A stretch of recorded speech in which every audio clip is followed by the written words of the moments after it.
Romains 12, 21. Ne te laisse pas vaincre par le mal, mais surmonte le mal par le bien.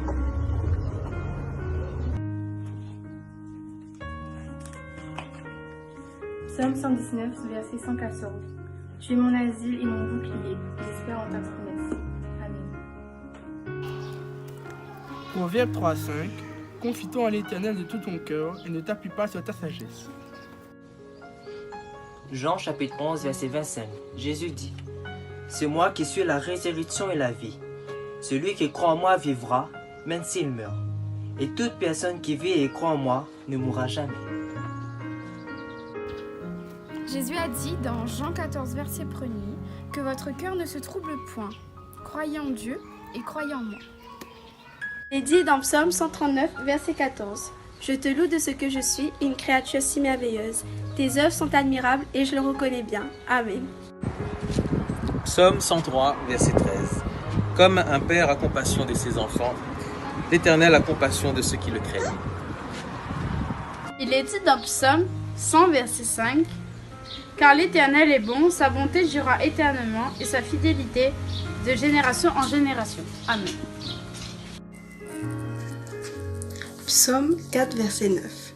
Je me couche et je m'endors en paix, car toi seul, ô Éternel, tu me donnes la sécurité dans ma demeure. Amen.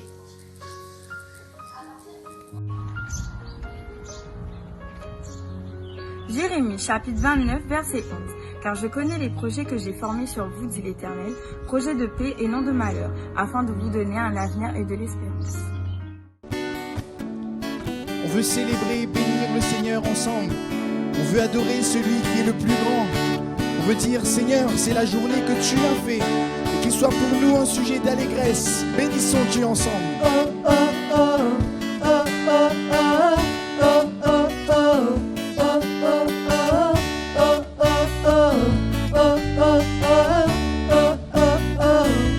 Mes soucis je laisse loin, je me tourne vers demain. À toi je remets mon être entier, Jésus.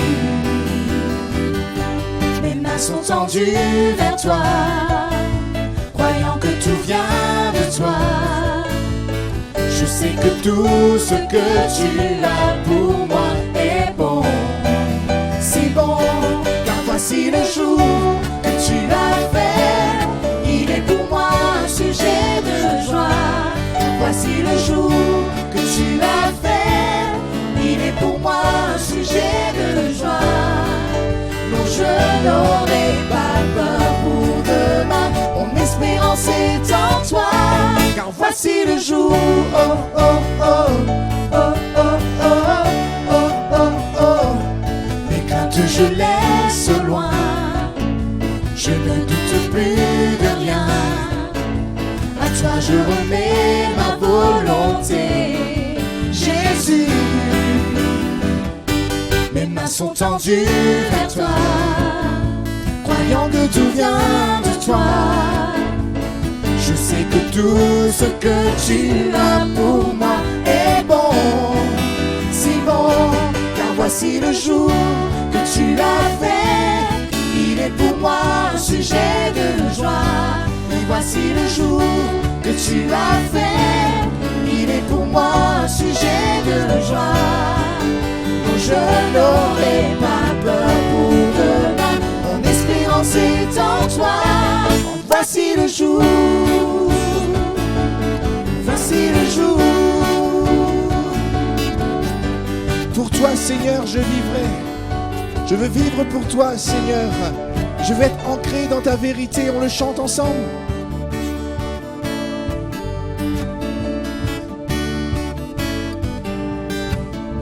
Pour toi, Seigneur, je vivrai. Pour toi, Seigneur, je vivrai. Fondé sur ta vérité. Fondé sur ta vérité. Pour toi, Seigneur, je vivrai. Pour toi, Seigneur, je vivrai. Fondé sur ta vérité. Fondé sur ta vérité. Pour toi, Seigneur, je vivrai. Pour toi, Seigneur, je vivrai.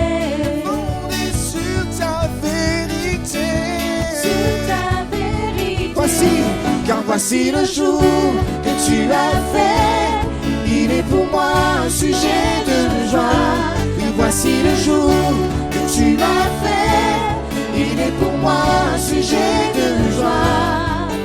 Non, je n'aurai pas peur pour demain, mes craintes sont entre tes mains. Je te suivrai sur le chemin, mon espérance est en toi. Voici le jour, voici le jour, voici le jour, voici le jour.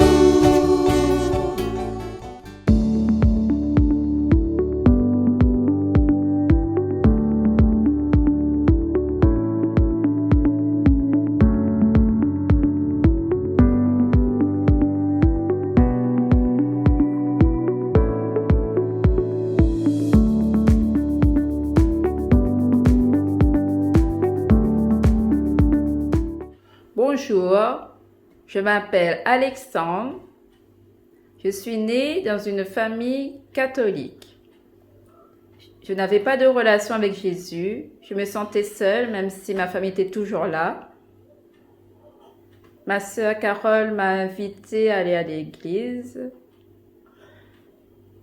J'ai vu une comédie musicale. Il n'y avait pas de traduction. Mais j'ai senti la présence de Dieu remplir mon cœur.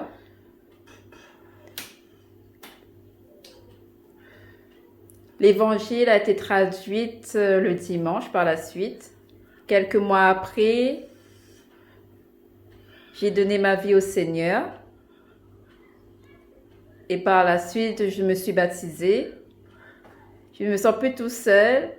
Jésus est avec moi pour toujours. Amen. Bonjour, moi c'est Katharina, la femme d'Alexandre. Je suis baptisée depuis longtemps. Jésus m'a donné goût à la vie.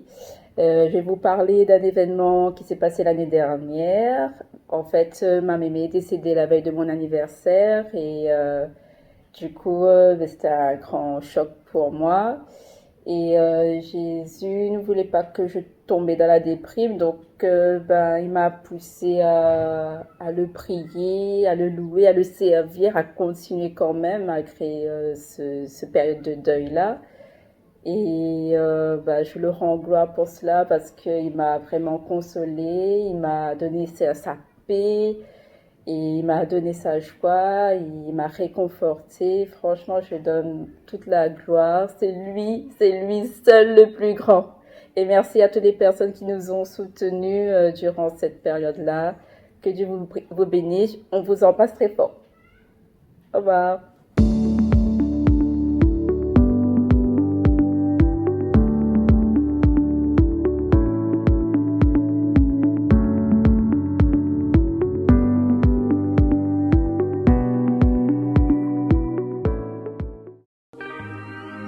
Comme un navire à la dérive. Chercher désespérément à atteindre l'autre rive.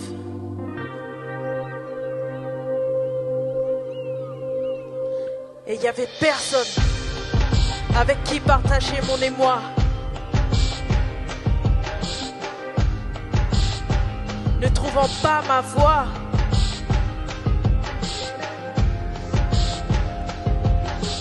je menais une vie sans avenir.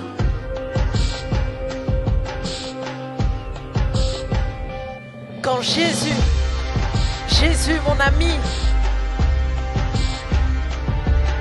me tendit sa main, je me suis senti aimé d'un amour vrai.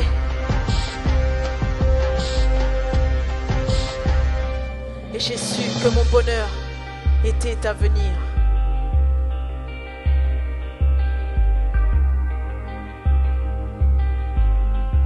Et toi, tout comme moi, si tu crois que tout est vain, si tu crois qu'il n'y a plus rien,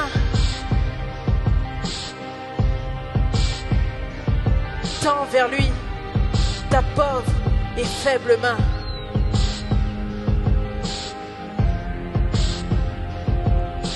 Car Jésus, oui Jésus, est ton avenir.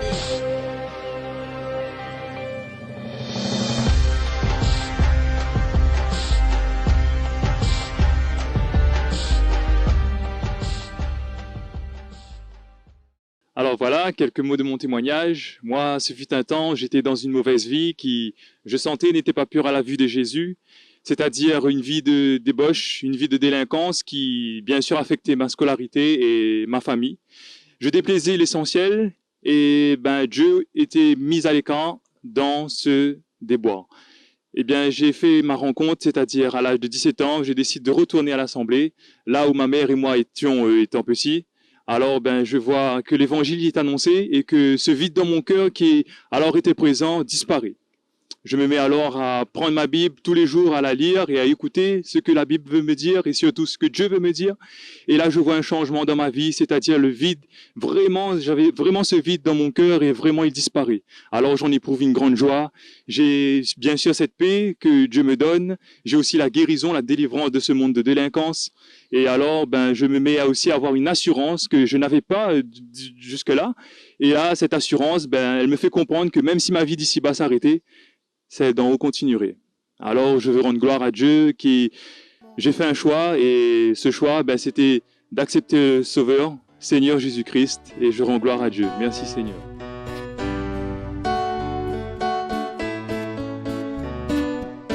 Ensemble.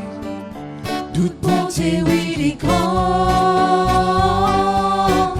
Oui, il est infiniment grand. Toute bonté, oui, il est grand. Oui, il est infiniment grand. Toute bonté, oui, il est grand. Oui, il est infiniment grand. Toute bonté, oui.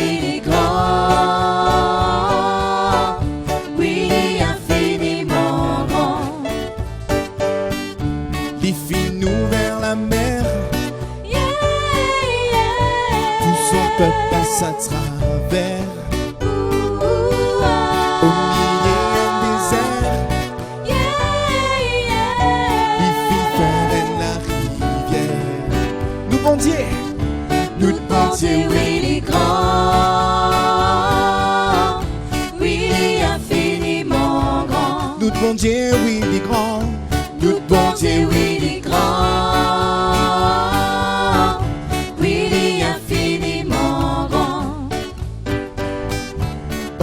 Avec fin trouvé,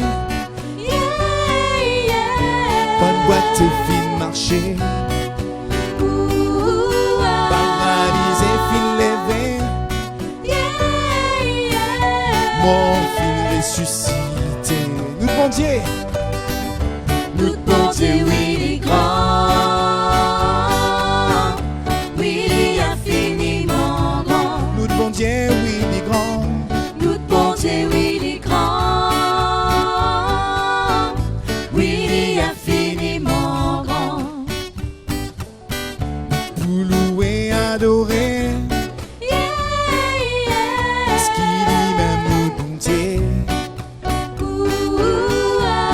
Donne-nous la vie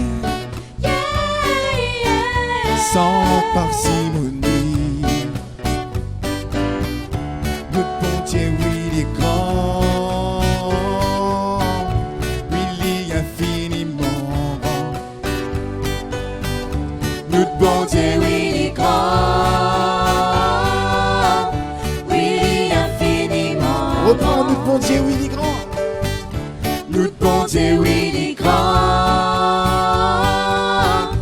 Oui, il est infiniment grand. Notre bon Dieu, oui, il est grand. Notre bon Dieu, oui, il est grand. Oui, il est infiniment grand. Il est infiniment grand. Il opère dans nos vies. Il est celui qui est tout puissant. Et c'est ce Dieu-là que nous adorons encore aujourd'hui.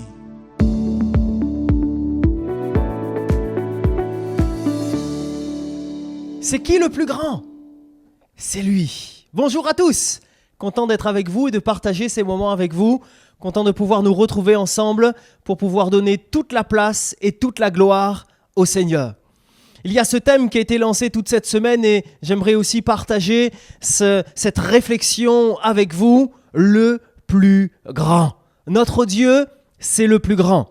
Alors, je voudrais m'arrêter sur quelques notions que nous pourrions voir ensemble dans cette étape du peuple d'Israël lorsqu'ils vont sortir du pays d'Égypte et qui vont, sous l'impulsion du Seigneur, sur l'ordre de Dieu, sur cette volonté de Dieu, ce plan qu'il avait prévu pour le peuple d'Israël, ils vont quitter le pays d'Égypte pour se rendre et pour prendre possession du pays de la promesse. Et à un moment, il se passe quelque chose de magnifique.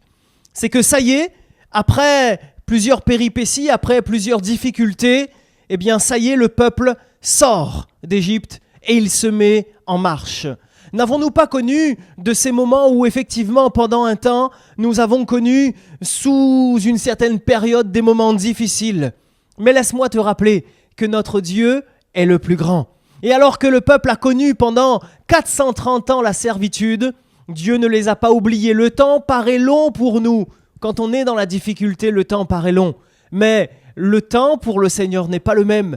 Dieu est là et il a su agir. Alors, je pourrais faire cette première lecture où nous voyons dans le livre de l'Exode, au chapitre 14 et au verset 31, il nous est dit ceci: « Israël vit la main puissante que l'Éternel avait dirigée contre les Égyptiens.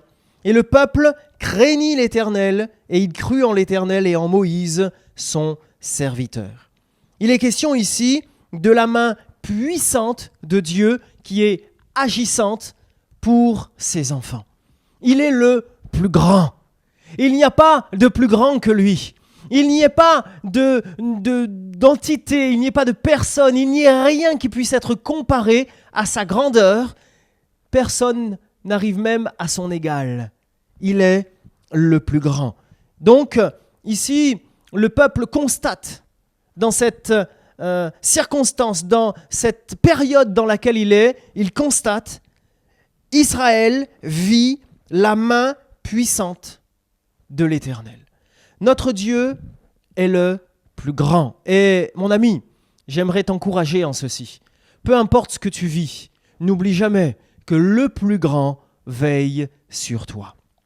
Alors, je m'arrêterai sur ce moment que vit le peuple d'Israël. Au chapitre 12 et au verset 36, notamment, on peut lire ceci, je vous fais la lecture, au chapitre 12 et au verset 36, où il est dit « Et ils dépouillèrent les Égyptiens ». Il est question ici d'un changement de situation totalement imprévisible. On ne pouvait pas le prévoir à l'avance. Je dirais même, on ne pouvait pas l'imaginer. Notre Dieu est tellement grand qu'il est capable de changer la situation au-delà même de ce que notre imagination pourrait l'accepter. On remet les choses dans leur contexte. Le peuple d'Israël est en servitude depuis plus de 430 ans.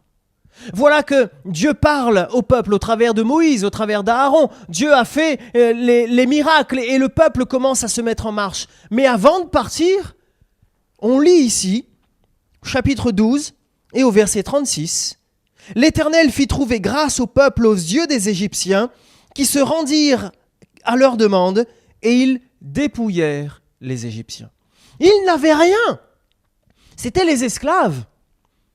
Voilà que celui qui ne possède pas, celui qui n'a pas sa part dans le pays, celui qui ne fait pas partie de ce pays, mais il n'est qu'une main-d'œuvre gratuite pour pouvoir faire les constructions qui servent à ce pays. Lui qui ne possède rien, il passe de celui qui n'a rien à celui qui a tout. Parce qu'avant de partir, l'action de Dieu fait que, voilà qu'Israël obtient, au travers des Égyptiens, tout ce dont il a besoin. Et nous voyons, au travers des Écritures, que tout ce qu'ils vont avoir, tout cela, ils vont en avoir besoin. Dieu voit les choses de loin. Alors que nous, on ne voit pas plus loin que ce que nous pouvons constater ici. Le Seigneur, lui, voit de beaucoup plus loin. Parce que voilà maintenant qu'il est capable de changer la situation et il peut le faire pour toi. Peu importe la situation, ça se trouve, ça dure déjà depuis un temps. Ça se trouve, c'est un moment difficile que tu vis. Nous sommes dans un contexte un peu particulier en ce moment avec cette pandémie qui fait rage. Oui, il est possible qu'il y ait là dans ton cœur, c'est bien quelques pensées qui voudraient t'abattre. Mais n'oublie jamais, Dieu est le plus grand. Et il est celui qui est capable de changer les situations au-delà même de ce que nous-mêmes nous pourrions imaginer. Tout ce dont ils ont eu en leur possession leur a servi pour leur voyage, mais également pour la construction du tabernacle ensuite. Et oui, ils se retrouvent dans le désert. Ce peuple qui n'a absolument rien, comment pouvait-il construire un édifice aussi beau, surtout à l'intérieur, avec des matériaux aussi nobles? Mais voilà que Dieu avait prévu cela depuis bien longtemps à l'avance. Notre Dieu connaît nos vies. Il connaît notre histoire. Il connaît notre passé. Il connaît notre présent. Mais laisse-moi te rappeler qu'il connaît aussi notre lendemain. Et si nous plaçons notre foi en lui, si nous lui faisons confiance, si nous restons fidèles au Seigneur, lui, il est celui qui nous conduit au bon port. Le navire ne chavire pas, le navire ne fera pas naufrage, mais Dieu nous conduit au bon port. Quel changement de situation! Cela n'est possible que parce que notre Dieu est le plus grand. Dans le nom de Jésus, oui, nous avons cette grandeur en nous et nous avançons selon la grandeur de notre Dieu. On peut également regarder cette référence qui se trouve au chapitre 13 et au verset 17. Lorsque Pharaon laissa aller le peuple, Dieu ne les conduisit point par le chemin du pays des Philistins, quoique le plus proche, car Dieu dit, le peuple pourrait se repentir, voyant la guerre, et retourner en Égypte. Moi, c'est un passage qui m'interpelle. Parce qu'effectivement, il y a un chemin plus court. Et le Seigneur aurait pu les laisser marcher en disant, mais ici c'est plus court, on va prendre un raccourci. Nous, on aime bien prendre les raccourcis. On n'aime pas, surtout quand on est dans un temps, disons, inconfortable. On voudrait tellement de fois prendre des raccourcis. On voudrait tellement de fois prendre le chemin le plus court. Mais n'oublie jamais, Dieu est le plus grand. Et lorsque parfois, il conduit ta vie pour que tu fasses un détour, c'est parce que lui, il sait ce qu'il y a devant. Il ne permit point, il ne conduisit point le peuple d'Israël par le chemin le plus court, parce qu'il savait que devant, il y avait la guerre, parce qu'il savait que devant, il y avait la difficulté, parce qu'il savait que devant, il y aurait eu la peur. Et voilà que Dieu conduit son peuple, même si lui, peut-être qu'il trouve le temps un peu plus long, même si lui, peut-être, il estime qu'on aurait pu faire autrement, on aurait pu faire plus court, on aurait pu faire plus rapide. Mais tout ce qui vient du Seigneur sera toujours juste, bon et parfait. Tout ce qui vient du Seigneur sera toujours juste, bon et parfait. Dieu connaît. Il est celui qui est capable de nous conduire là où il faut. Il connaît ce qu'il y a devant, il connaît le chemin et il nous conduit. Notre Dieu est le plus grand pour nous conduire. Il y a de nos jours toutes sortes de possibilités. Il y a encore les cartes, mais il y a les applications, il y a les GPS, il y a toutes sortes de choses que nous pouvons consulter pour essayer de savoir où l'on va, par quel chemin on va passer, etc. Mais je me souviens de ces moments où, effectivement, alors que je devais faire une route que je ne connaissais pas, je me souviens encore de ce moment où je suivais le GPS. De ce moment où je suivais cette application qui me donnait le chemin. Je suis passé 3 fois au même endroit. Et par 3 fois, je n'ai pas trouvé la route qu'il fallait. Pourtant, le GPS me disait, il faut passer par là. Et moi, j'étais là et je me disais, mais je veux bien, mais je ne peux pas. La route n'existe pas. Venant des hommes, même de la modernité la plus récente, des techniques les plus récentes, il y aura toujours une faille quelque part, parce que nous ne sommes pas parfaits. Mais celui qui nous conduit, il est le plus grand. Et voilà que lui, lorsqu'il conduira ta vie, voilà que lui, il ne se trompera jamais, parce qu'il connaît ce qu'il y a devant, parce qu'il connaît le chemin. Alors nous pouvons lire ensuite au verset 21 et verset 22 toujours de ce chapitre 13, où il est dit « L'Éternel allait devant eux, le jour dans une colonne de nuée pour les guider dans leur chemin, et la nuit dans une colonne de feu pour les éclairer, afin qu'ils marchassent jour et nuit.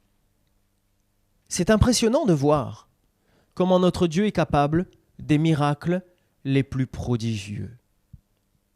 Allez fabriquer cette colonne de nuée, allez fabriquer cette colonne de feu qui suit un peuple, qui la protège, qui l'éclaire, qui la guide. Allez fabriquer cela. Notre Dieu est capable des miracles, des faits miraculeux les plus impossibles. Nous pourrions faire donc référence par rapport à cela au chapitre 14 et au verset 21 où il est dit ceci. Moïse étendit la main sur la mer et l'Éternel refoula la mer par un vent d'Orient qui souffla avec impétuosité toute la nuit. Il mit la mer à sec et les eaux se fendirent. Notre Dieu est grand. Et là où il n'y a pas de passage, il est capable d'en créer un. Là où il n'y a pas de lumière, il est celui qui nous éclaire. Là où il n'y a pas de chaleur, il est celui qui nous réchauffe. Oui, notre Dieu est le plus grand. Il est celui qui est le plus grand pour nous conduire, mais il est aussi le plus grand par son action. Et il est capable des choses les plus prodigieuses. Il est capable des faits, les mêmes qui paraissent totalement impossibles à nos yeux, car ce qui est impossible aux hommes est possible à Dieu. De jour comme de nuit, car il est le plus grand, il ne sommeille ni ne dort, celui qui veut veiller sur ses enfants. De jour comme de nuit, tous les jours et tout le temps. Car le Seigneur n'est pas celui qui arrive en disant « Ah ben là, je suis fatigué ». Non, il ne se fatigue pas, il ne sommeille ni ne dort. Mais l'ange de l'Éternel campe auprès de tous ceux qui le craignent. Que le temps soit bien ou pas, que le temps soit favorable ou pas, que le temps soit confortable ou pas, pour toi. Oui, l'homme change, mais Dieu ne change pas. Jésus-Christ est le même hier, aujourd'hui et éternellement. Et j'aimerais t'encourager par ces mots aujourd'hui, en te disant que quoi qu'il se passe, quoi qu'il arrive, n'oublie jamais que jour et nuit, le Seigneur veille sur ses enfants. Il allait devant. C'est-à-dire, c'est celui qui est notre modèle par excellence. Ce n'est pas celui qui nous regarde de loin en disant « Vas-y, vas-y, essaye !» Non, mais Dieu connaît. Et il dit à chacun de nous « Viens, suis-moi, je connais le chemin, je t'y emmène !»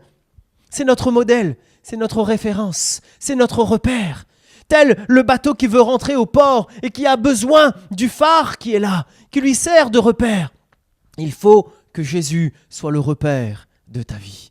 Il est le plus grand dans ses repères. Tellement de repères qui voudraient nous éblouir, mais qui en fait ne sont pas des repères, mais des leurs aujourd'hui. Tellement d'objets, tellement d'idéologies, tellement de pratiques, tellement de modes, tellement de manières de faire, de modes de vie et d'habitudes qui voudraient nous faire croire que ce sont des repères pour nos vies, mais en fait ce ne sont que des leurs. Il faut que Jésus soit le repère de ta vie.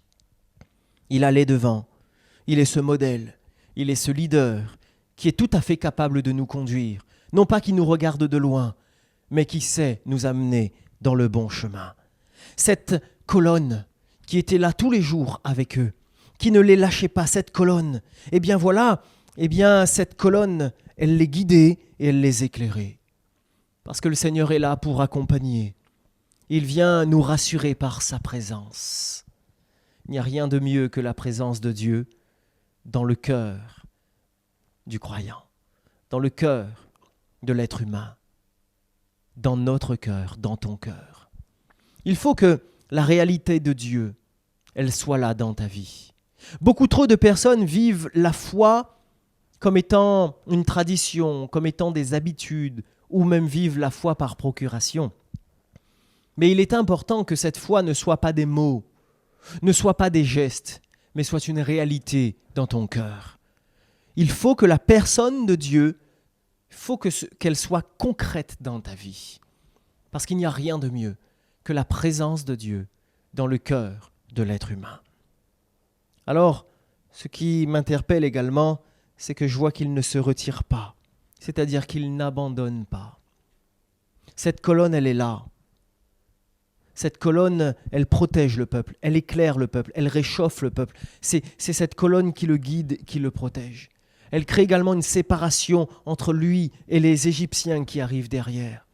C'est exactement tout ce que Dieu veut pour toi. parce que notre Dieu est le plus grand dans son action. Et l'action de Dieu dans ta vie sera toujours pour toi une réelle bénédiction. Nous pouvons voir également, et je terminerai par ce troisième point, au chapitre 14, toujours dans le livre de l'Exode, verset 13 et au verset 14, où on peut lire ceci. Moïse répondit au peuple, « Ne craignez rien, restez en place et regardez la délivrance que l'Éternel va vous accorder. En ce jour, car les Égyptiens que vous voyez aujourd'hui, vous ne les verrez plus jamais. L'Éternel combattra pour vous et vous gardez le silence. » L'Éternel combattra pour vous et vous gardez le silence. Moïse regarde le peuple alors qu'ils arrivent devant cette mer infranchissable, alors que les Égyptiens arrivent derrière. Moïse regarde le peuple et leur dit « Ne craignez pas, mais regardez la délivrance que Dieu va opérer dans vos vies. Garde la foi. Il faut que tu gardes la foi malgré les circonstances, même si tu vois l'ennemi arriver. Ne garde pas tes yeux sur cet ennemi, sur cette difficulté qui est là, mais garde tes yeux sur le Seigneur. Il faut que tu gardes la foi, garde confiance. Ce n'est pas toujours évident, car ici, lorsqu'il est dit que, ne craignez pas, mais regardez la délivrance, le fait de garder cette foi, elle concerne tant le peuple, parce que le peuple doit regarder, le peuple doit croire, le peuple doit avancer avec foi, mais elle concerne aussi Moïse, parce que Moïse est là et tout le peuple le regarde.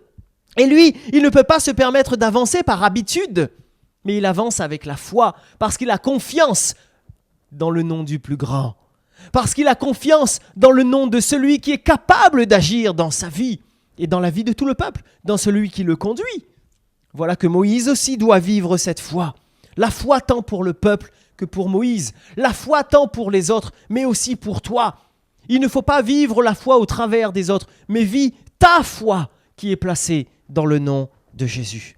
Il dira, gardez le silence. Cette expression, ou du moins cette réflexion, a attiré mon attention.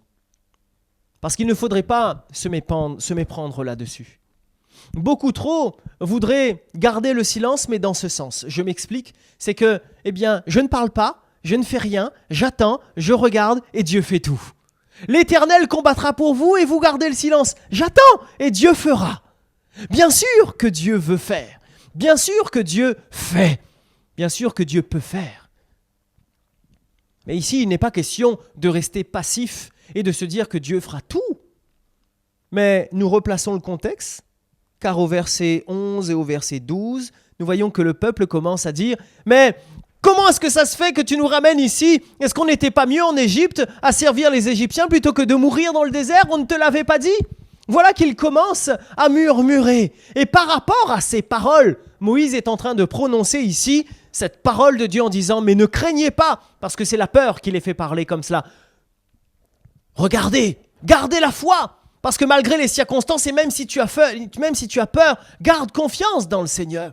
Et il dira, gardez le silence, c'est-à-dire gardez vos paroles, non pas pour murmurer, non pas pour aller dire du mal d'eux, non pas pour commencer à faire du commérage, non. Mais garde tes paroles pour le Seigneur. L'Éternel combattra. Toi, ne murmure pas, mais garde la foi, garde confiance, garde le silence devant le plus grand. Il est question pour nous de cette intimité avec le Seigneur que nous devons entretenir pour que la personne de Dieu dans nos vies soit une réalité tangible.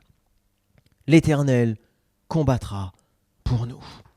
Voilà pourquoi je reprends ce verset que nous avons pu lire en introduction du chapitre 14 et du verset 31. Israël vit la main puissante que l'Éternel avait dirigée contre les Égyptiens.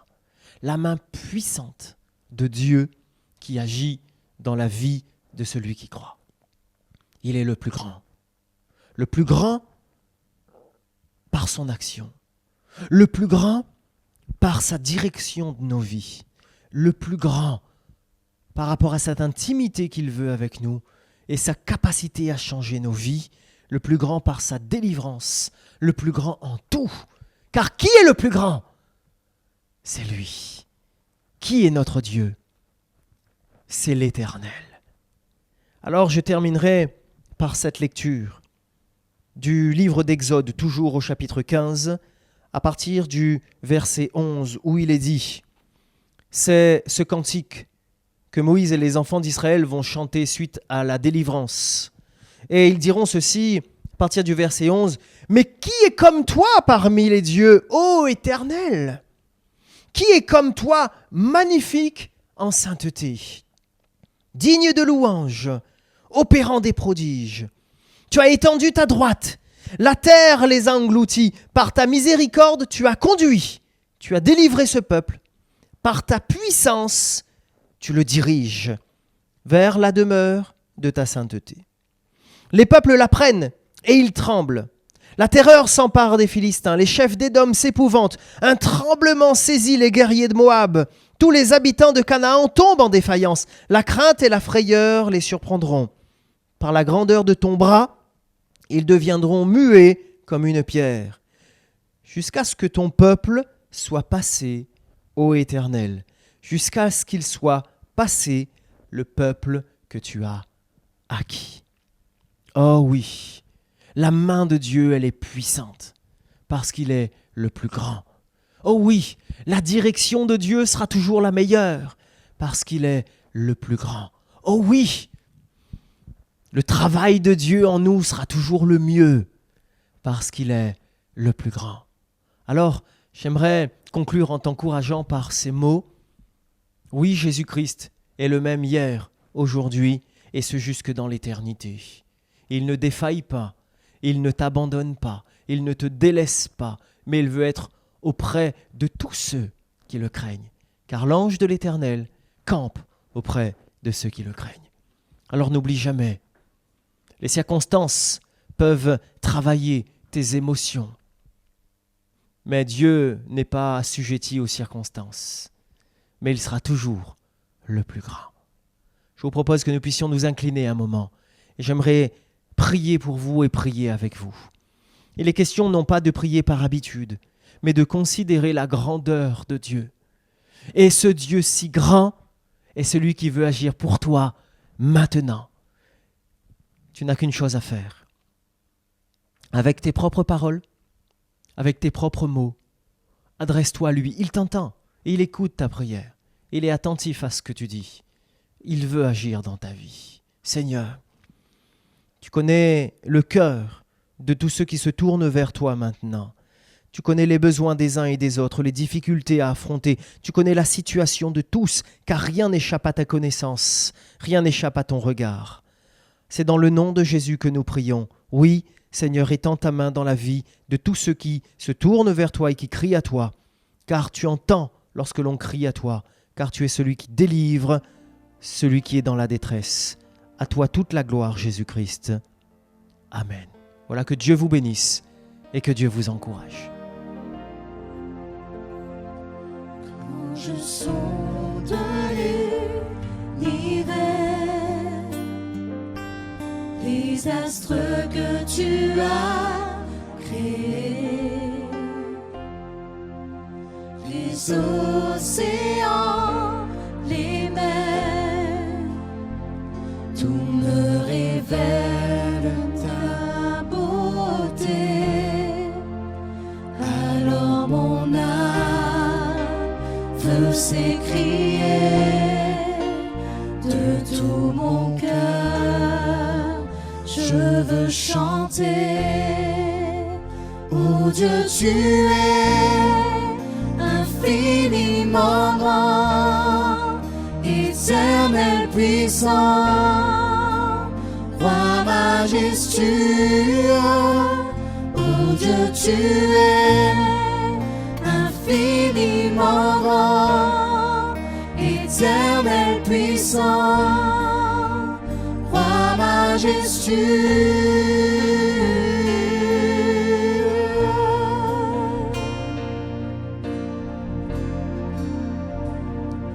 Quand je songe que tu m'as fait, que tu t'es révélé à moi, que pour moi tu as tout créé,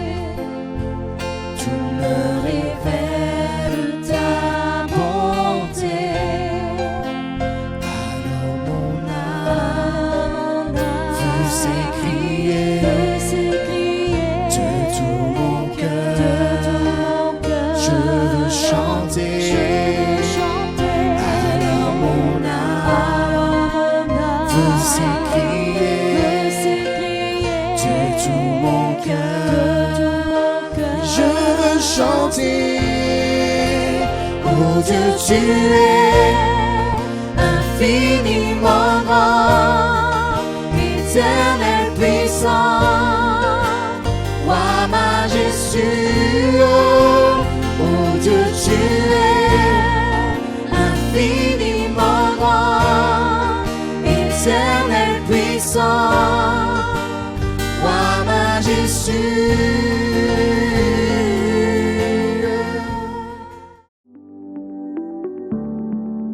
Un renseignement? Une question? Un désir d'aller plus loin dans votre rencontre avec Dieu? Rendez-vous sur le site vie.re et posez directement vos questions.